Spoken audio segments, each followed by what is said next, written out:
Hola, muy buen día a todos. Primero quiero agradecer a Sociem UCB por la oportunidad de dirigirme a ustedes y felicitarles por tan buena iniciativa, la cual siempre es necesaria, aún más en estos tiempos.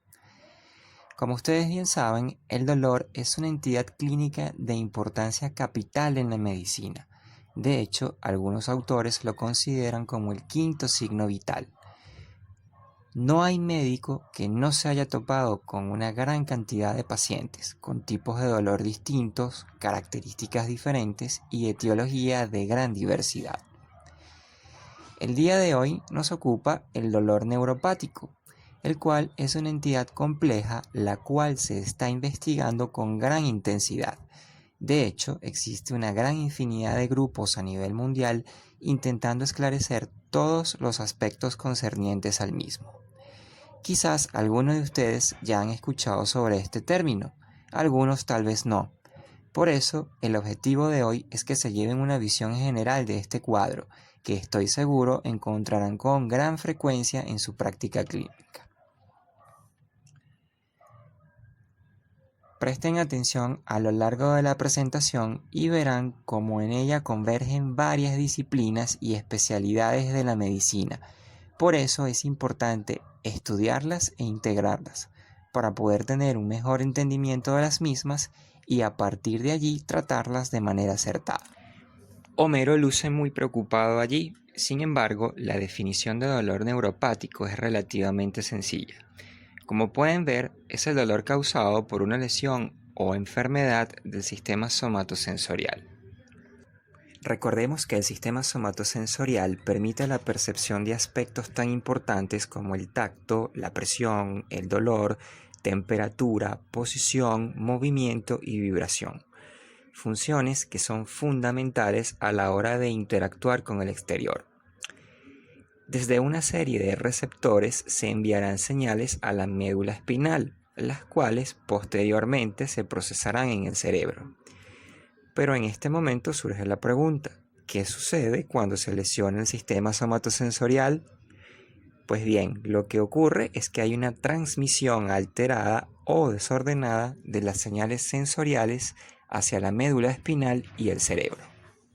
El dolor neuropático no es una patología aislada. Como pueden observar en esta diapositiva, hay una serie de condiciones asociadas, las cuales son frecuentes y que estoy seguro que van a observar o que van a estudiar en su práctica habitual. Fíjense cómo el dolor neuropático tiene estrecha relación con lo que es el cáncer, la neuropatía diabética, las neuralgias, sea postherpética o una neuralgia de trigémino, las radiculopatías, aquellos pacientes que han sufrido una amputación, sea traumática o quirúrgica, enfermedades infecciosas tales como la infección por el virus de inmunodeficiencia humana y la lepra, además de verse en lesiones de nervio periférico y en el ictus. Vamos a hablar un poco sobre cómo les va a llegar el paciente, básicamente de qué se van a quejar. Una vez que ustedes estén haciendo el interrogatorio, el paciente muy posiblemente les va a referir una sensación de corrientazo o de quemadura. Asimismo, van a experimentar dolor ante un estímulo normal que de otra manera no sería doloroso. Esos pacientes también tienden a quejarse de que el dolor se cronifica y que a medida que pasa el tiempo responden menos al tratamiento. Los pacientes con dolor neuropático también tienen asociado con frecuencia la aparición de cuadros de ansiedad, depresión, alteraciones del sueño, las cuales suelen ser frecuentes y severas. Por tanto, hay que tomar en cuenta todos esos aspectos a la hora de enfocar a un paciente con una posible presencia de dolor neuropático. Llegados a este punto, vamos a hacer algunas consideraciones acerca de la epidemiología del cuadro. En realidad, la frecuencia con la que lo verán va a depender grandemente de la especialidad a la que se dediquen o del tipo de pacientes que vean. Sin embargo, suele ser difícil precisar la epidemiología del cuadro debido a la ausencia de unos criterios diagnósticos simples. por lo que la prevalencia ha sido estimada en base a estudios enfocados en condiciones específicas, las cuales mencioné anteriormente. Sin embargo, con el pasar del tiempo se han desarrollado herramientas de pesquisa en forma de cuestionarios, las cuales dan una información valiosa acerca de estos aspectos. Se ha estimado que la prevalencia del dolor neuropático oscila entre un 7 a un 10% en aquellos pacientes con dolor de características crónicas, siendo más frecuente en mujeres y en pacientes mayores de 50 años. En cuanto a su localización, tiende a afectar más comúnmente tanto a la columna cervical como a la columna lumbar y también a los miembros superiores e inferiores. En este caso quiero detenerme un poco para hablar sobre las causas y la distribución del dolor neuropático. En primera instancia es necesario hacer una diferenciación entre los tipos de dolor neuropático. Hay un dolor neuropático central en el cual la lesión es cerebral o de la médula espinal, pudiendo estar causada por enfermedades cerebrovasculares, tales como el ictus, enfermedades neurodegenerativas, tales como la enfermedad del Parkinson, o en el caso de enfermedades medulares, por una lesión traumática, siringomielia o enfermedades desmielinizantes. Por otro lado, está el dolor neuropático de índole periférica. En este hay un compromiso de las pequeñas fibras C desmielinizadas y de las fibras A, tanto A delta como A alfa mielinizadas.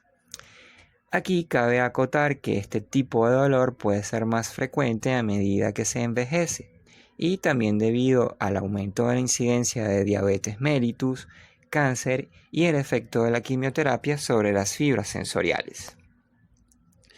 Importante también destacar que dicho dolor periférico a su vez puede ser subdividido en aquellos que tienen una distribución generalizada, la cual usualmente es simétrica, teniendo como etiología en mayor frecuencia la diabetes, trastornos metabólicos, enfermedades infecciosas, trastornos inflamatorios de autoinmune, así como neuropatías heredadas.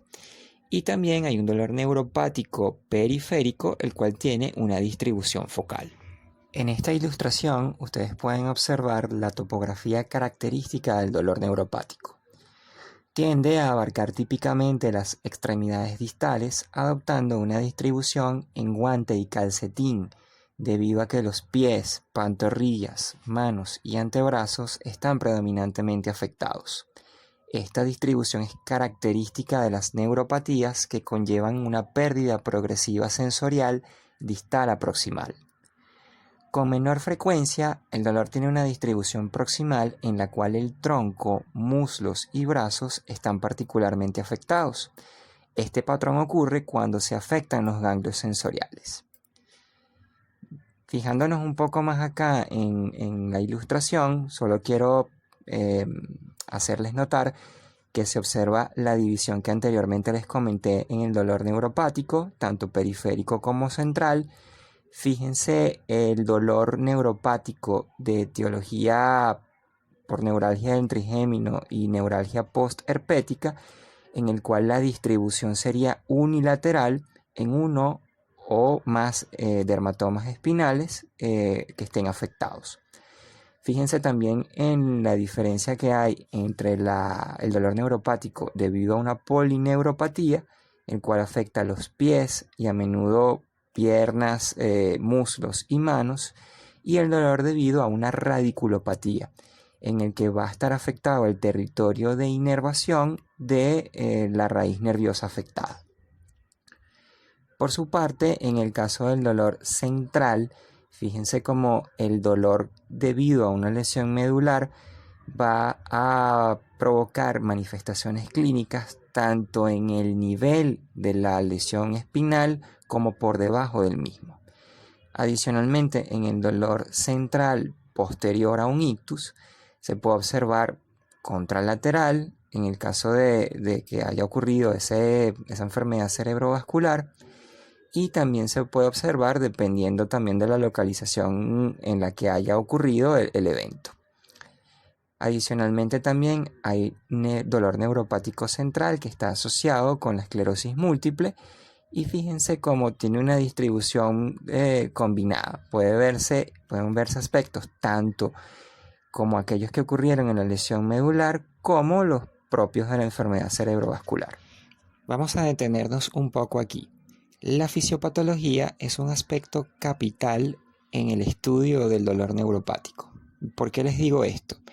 En primera instancia, porque conociendo y comprendiendo adecuadamente los mecanismos fisiopatológicos que subyacen en esta entidad, vamos a poder tener una correcta comprensión del funcionamiento y de la aplicación de los tratamientos, tanto tratamiento médico como tratamiento invasivo. Adicionalmente, la fisiopatología ha sido un objeto de estudio de gran desarrollo a lo largo de los años y recientemente se está tratando de avanzar mucho en lo que tiene que ver con estos aspectos, precisamente buscando terapias que permitan mejorar todo lo que tiene que ver con el tratamiento. En principio, la fisiopatología del dolor neuropático puede parecer algo intrincada, algo compleja, cuando no, ¿verdad? Sin embargo, voy a tratar de explicárselas lo más sencillo posible. En principio, es un proceso secuencial en el que comienza con la señalización del dolor. Suele haber una alteración en las propiedades eléctricas de los nervios sensoriales, que básicamente serían las fibras primarias aferentes. Ello va a conducir a un desequilibrio en la señalización tanto inhibitoria como excitatoria central. Ello afectará a las interneuronas inhibitorias y a los sistemas de control descendentes, con la consiguiente alteración en las neuronas del asta dorsal de la médula espinal. Ello a su vez redunda en un aumento de la excitación y la facilitación junto con la pérdida de la inhibición, todo esto a nivel periférico. Adicionalmente a los dos procesos anteriormente mencionados, es importante resaltar los cambios en la modulación inhibitoria.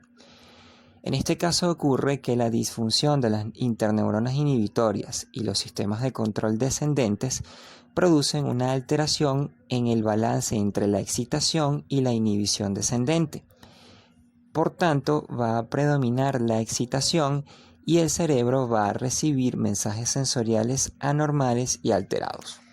Otro aspecto muy importante a tener en cuenta en la fisiopatología del dolor neuropático son las alteraciones producidas en los canales iónicos. En este caso, hay afectación de los canales de sodio, potasio y calcio dentro de los nervios afectados, pudiendo observarse un aumento en la expresión y función de los canales de sodio con pérdida de los canales de potasio. Ustedes perfectamente podrían hacerse la pregunta de por qué ocurre el dolor y el entumecimiento en estos pacientes. Y la respuesta a ello es que se genera una actividad ectópica en la que las fibras son hiperexcitables, siendo estas llamadas nociceptores irritables. Adicionalmente, el aumento en la función de los canales de calcio resulta en un aumento de la liberación de neurotransmisores y potenciación de la transmisión sináptica excitatoria en el circuito nociceptivo. En principio, esta representación pudiera parecer bastante compleja e intrincada. Sin embargo, vamos a tratar de desglosarla y explicarla de la manera más sencilla posible. Y primero vamos a ubicarnos en ella. Fíjense en la parte inferior donde está la leyenda. Allí básicamente lo que hacen es describir todas las vías que se encargan de la transmisión y modulación del dolor y de los mecanismos que están implicados en la aparición del dolor neuropático. También podemos observar que hay una división entre las vías ascendentes y las vías descendentes. Y en las ilustraciones pueden observar distintos cortes de diversas estructuras que están en el encéfalo. Pueden observar desde arriba hacia abajo la corteza somatosensorial con su relevo talámico, estructuras relacionadas con el sistema límbico, tales como la amígdala, la corteza cingulada y el núcleo accumbens, las vías de control descendente, las cuales modulan la actividad espinal, a través de eventos excitatorios e inhibitorios, y cortes que tienen que ver con la médula espinal y los nervios periféricos. Vamos a comenzar describiendo un poco que los estudios en animales han mostrado que pudiera haber daño en todas las fibras periféricas sensoriales, que serían básicamente las fibras A beta, A delta y la fibra C. Ello va a alterar la transducción y la transmisión debido a que hay una disfunción de los canales iónicos. Estas alteraciones a su vez van a afectar la actividad de la médula espinal, conduciendo a un exceso de excitación aunado a la pérdida de la inhibición.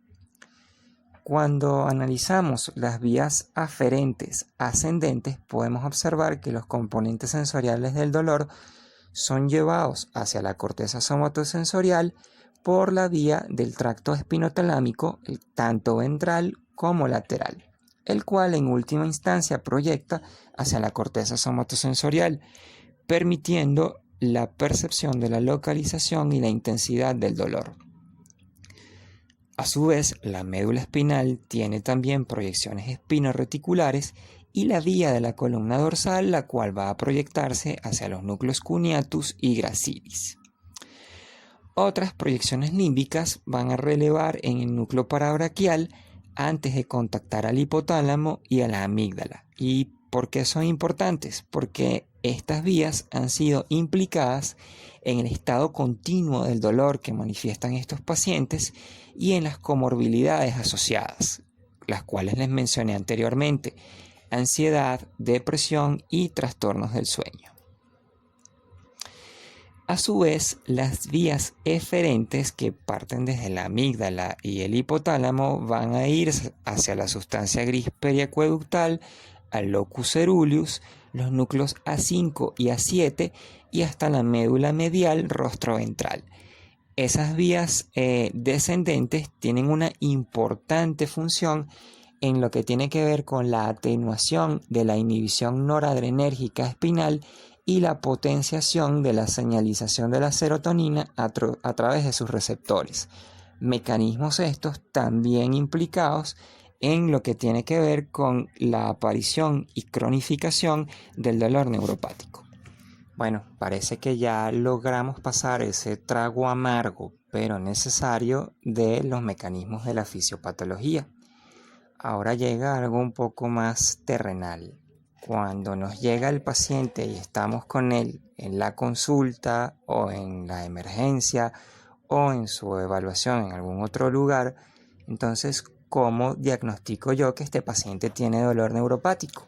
El diagnóstico del dolor neuropático pasa, digamos, por varios estadios, y uno de ellos, y que es realmente importante, es el de las manifestaciones clínicas que va a tener el paciente y por las cuales ustedes se van a orientar de manera muy importante para poder sospechar que el paciente está en presencia de un dolor neuropático.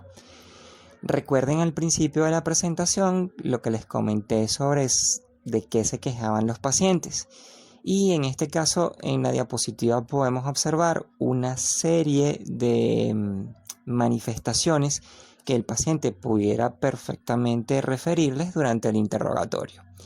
La primera de ellas, que es la parestesia, se refiere a grosso modo a una sensación de calambre, de hormigueo o de adormecimiento que el paciente va a presentar en un territorio definido.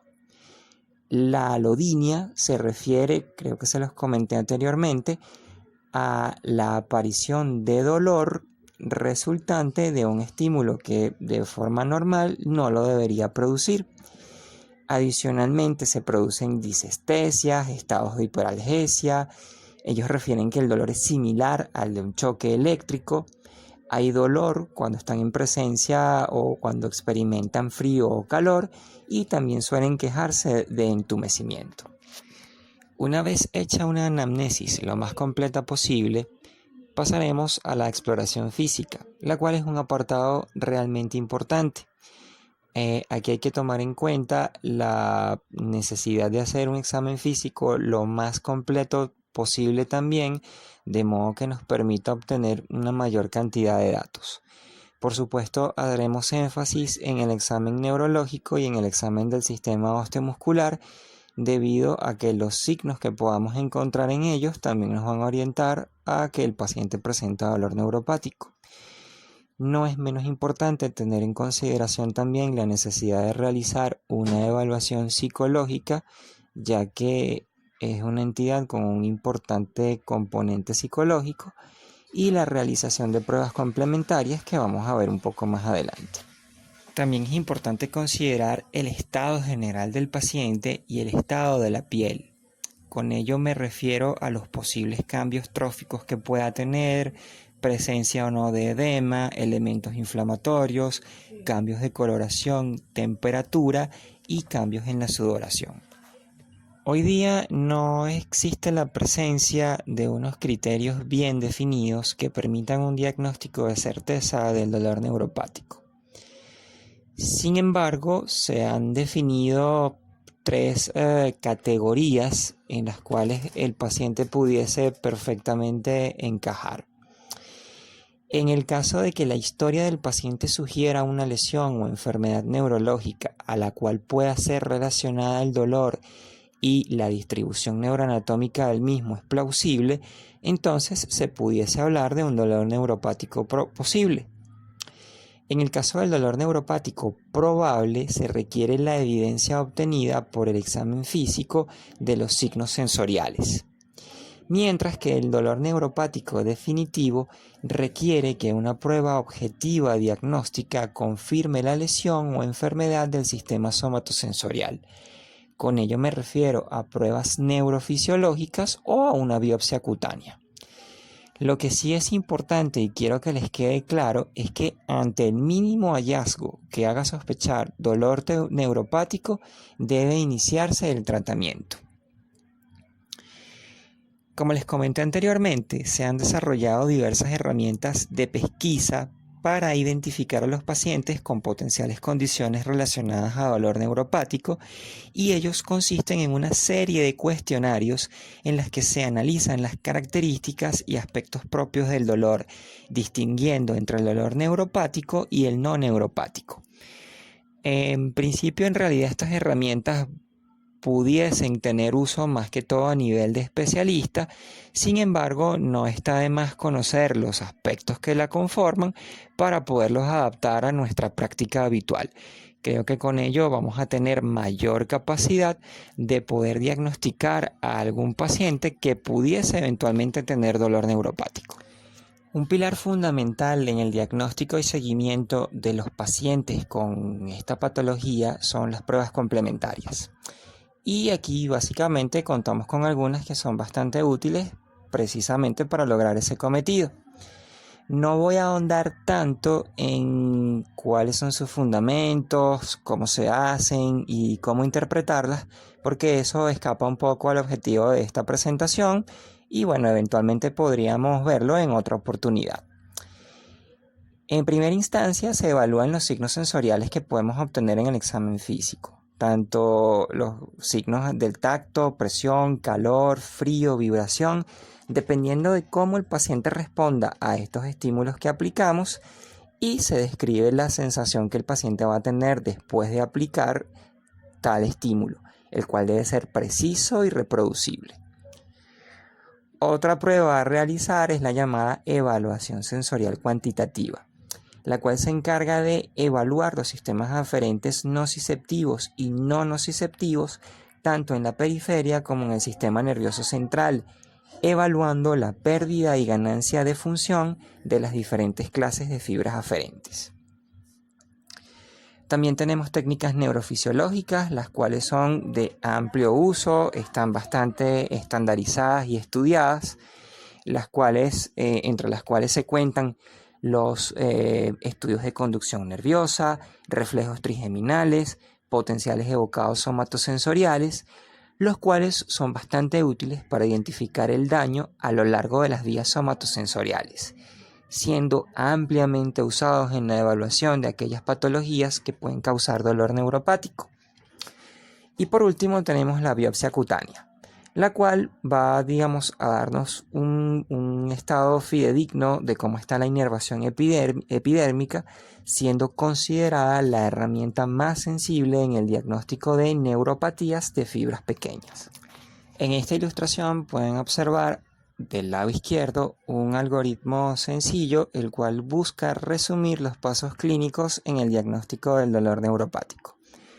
Fíjense que en primera instancia, cuando el paciente se presenta con dolor, se realiza la historia, en la cual debería haber una lesión neurológica relevante y una distribución del dolor que neuroanatómicamente encaje con el cuadro. Si eso ocurre, entonces podemos estar hablando de un dolor neuropático posible, mientras que si no, entonces es improbable que se trate de un dolor neuropático. Una vez que se realiza el examen físico, el dolor estaría asociado con signos sensoriales en la misma distribución neuroanatómica. Si eso es cierto, entonces estaríamos hablando de un dolor neuropático probable, y la confirmación estaría dada por una prueba diagnóstica en la que se confirme, valga la redundancia, la lesión o la enfermedad del sistema somatosensorial y que explique el dolor. Si eso es así, entonces estamos hablando de un dolor neuropático definitivo. En el lado derecho tenemos un resumen de las pruebas complementarias que se realizan para confirmar la presencia de un dolor neuropático. En principio tenemos la evaluación sensorial cuantitativa, en la cual el paciente va a dar un reporte subjetivo sobre la base de un estímulo preciso y reproducible. También tenemos la prueba del reflejo de parpadeo, en la cual se investiga el sistema aferente trigeminal, registrando las respuestas reflejas que vienen del músculo orbicularis oculi. En el caso de los estudios de conducción nerviosa, se evalúa la función de las fibras no nociceptivas de los nervios periféricos. También podemos realizar potenciales evocados somatosensoriales en el plexo braquial y en la corteza somatosensorial. También tenemos la posibilidad de realizar potenciales evocados por láser, en los cuales se va a registrar desde el cuero cabelludo la función de las fibras aferentes, tanto grandes como pequeñas. Y por último tenemos la biopsia cutánea, la cual va a permitir la cuantificación de las fibras nerviosas intraepidérmicas, lo cual nos da una medida de la pérdida de las fibras pequeñas. Hemos llegado a uno de los puntos más importantes de la presentación, y no es otro que el manejo, porque una vez que hemos interrogado al paciente, hemos hecho el diagnóstico, hemos realizado las pruebas complementarias y conocemos muchos de los aspectos concernientes al dolor neuropático, es importante tratarlo de manera adecuada. Es necesario acotar que el tratamiento suele estar dirigido a tratar los síntomas, ya que en buena parte de los casos no es posible tratar la causa. Los pacientes con dolor neuropático generalmente no responden a analgésicos de uso frecuente, tales como el acetaminofén, los AINES o los opioides débiles.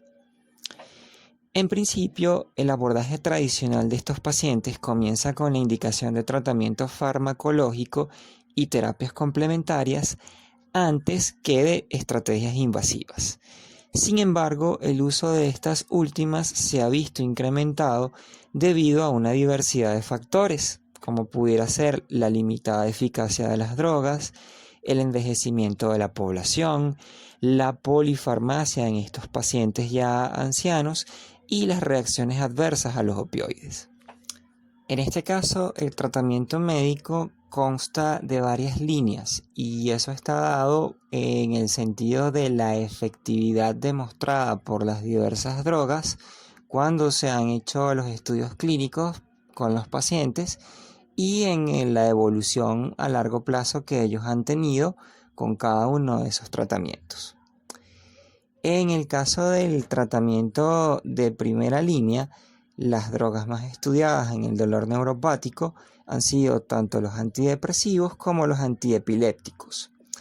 En el caso de los primeros, los antidepresivos tricíclicos, tales como la amitriptilina, y los inhibidores de la recaptación de serotonina noradrenalina, como la duloxetina.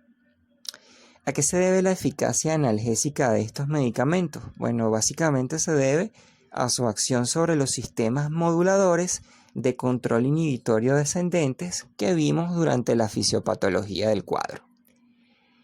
En el caso de los antiepilépticos, la eficacia ha sido probada tanto en la gabapentina como en la pregabalina.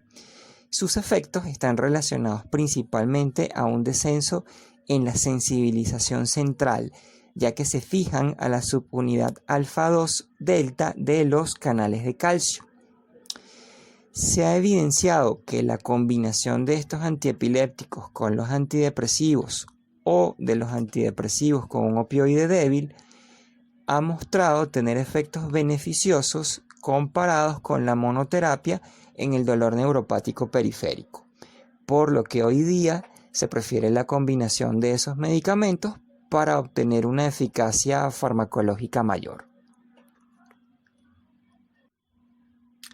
En el caso de los fármacos de segunda línea, estamos hablando de medicamentos que se han utilizado tradicionalmente en el tratamiento del dolor neuropático, pero que tienen una gran variabilidad en cuanto a su utilidad y a la eficacia que muestran en cuanto a los pacientes. Entre ellos tenemos la lidocaína, la cual se puede utilizar en parches al 5% y que actúa sobre las descargas neuronales ectópicas a través de las propiedades bloqueantes que tiene la lidocaína de los canales de sodio. La capsaicina, la cual es una sustancia que se puede encontrar en los chiles picantes, como dato curioso, conduce a una desensibilización y desfuncionalización de los receptores de canales catiónicos. Sin embargo, en su caso, no hay datos a largo plazo sobre su acción en las fibras epidérmicas de los pacientes que tienen dolor neuropático. Y por último tenemos al tramadol, el cual es un agonista opioide y adicionalmente un inhibidor de la recaptación de noradrenalina serotonina, que también se ha utilizado en el tratamiento del dolor neuropático periférico.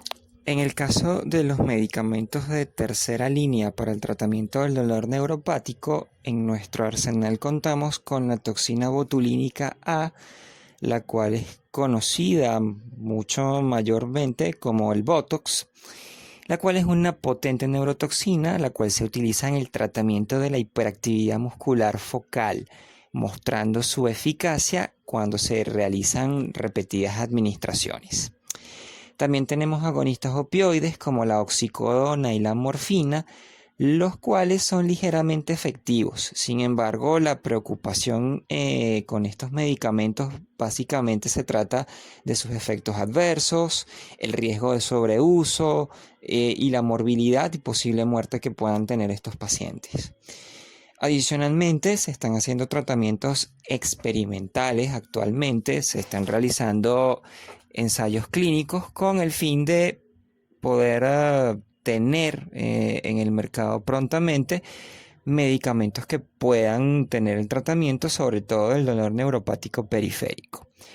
En particular, estos incluyen medicamentos que actúan sobre los canales de sodio selectivos, particularmente bloqueándolos. Sin embargo, todavía se están realizando esos estudios, han mostrado resultados prometedores, pero todavía nada definitivo. En esta diapositiva ustedes pueden ver un resumen ilustrado de lo que serían los tratamientos de tipo intervencionista, los cuales en principio se han reservado para aquellos casos de dolor refractario al tratamiento médico.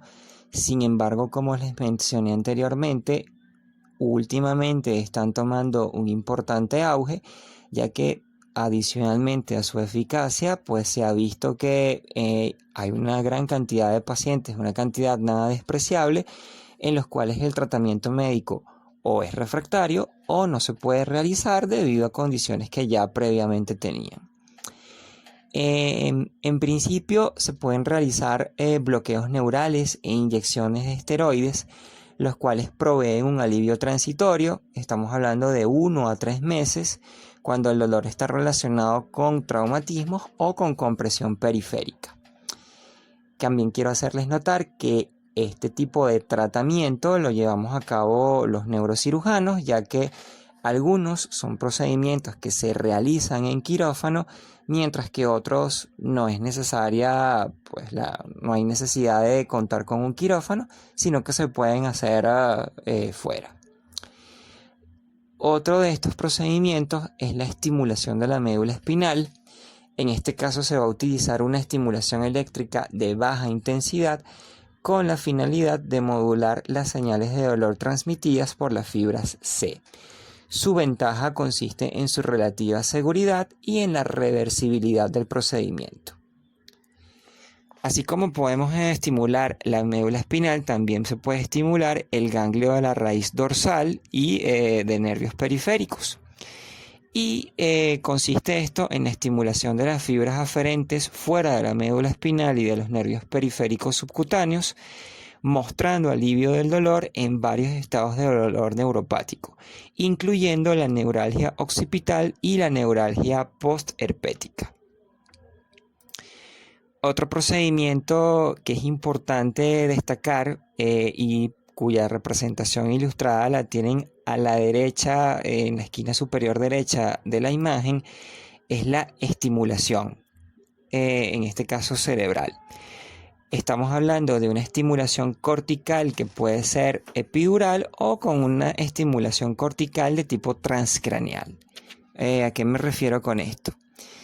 En principio, el fundamento de esto es que la estimulación cortical puede reducir la hiperactividad que tendría el tálamo y que está relacionada con el dolor, o también pudiese eventualmente activar esas fibras descendentes inhibitorias que de alguna manera están alteradas en estos cuadros. En el caso de la estimulación cortical epidural, es un procedimiento quirúrgico que requiere la colocación intraoperatoria precisa de un electrodo estimulador sobre la región de la corteza motora correspondiente a la parte del cuerpo en la que el dolor se manifiesta.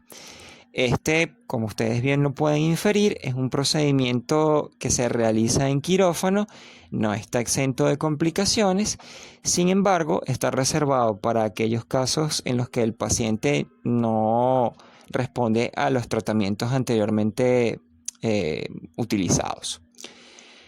Otro tipo de estimulación que se puede realizar es la estimulación magnética transcraneal repetitiva, el cual es un procedimiento no invasivo en el cual se van a estimular áreas cerebrales, y eso se realiza por medio de unas bobinas magnéticas o por electrodos en el cuero cabelludo. Ha mostrado resultados bastante satisfactorios, bastante prometedores, y de hecho es un objeto de estudio en muchos grupos de investigación a nivel mundial. Otra intervención u otro procedimiento quirúrgico que se puede realizar en estos pacientes y que ustedes lo puedan observar en el lado inferior izquierdo de la lámina es la estimulación cerebral profunda. En realidad no voy a ahondar mucho en cómo se realiza y en aspectos importantes de la misma, porque pues eso nos tomaría muchísimo tiempo. Pero bueno, es importante que ustedes sepan que en el caso del tratamiento del dolor neuropático, su uso es controversial. Se han examinado múltiples sitios para la estimulación, múltiples estructuras cerebrales que pudieran ser el blanco de esta estimulación cerebral para poder tratar a los pacientes. Sin embargo, los resultados han sido variables. Algunos grupos han obtenido resultados muy buenos y en otros no lo han sido tanto. Y por último, pueden ver en el lado inferior derecho de la lámina una ilustración que esquematiza un poco lo que tiene que ver con la terapia intratecal. Básicamente esto consiste en transportar el medicamento hacia los nervios en específico, y ello se hace a través de bombas que se implantan en pacientes que tienen dolor crónico y severo que es refractario a tratamiento conservador.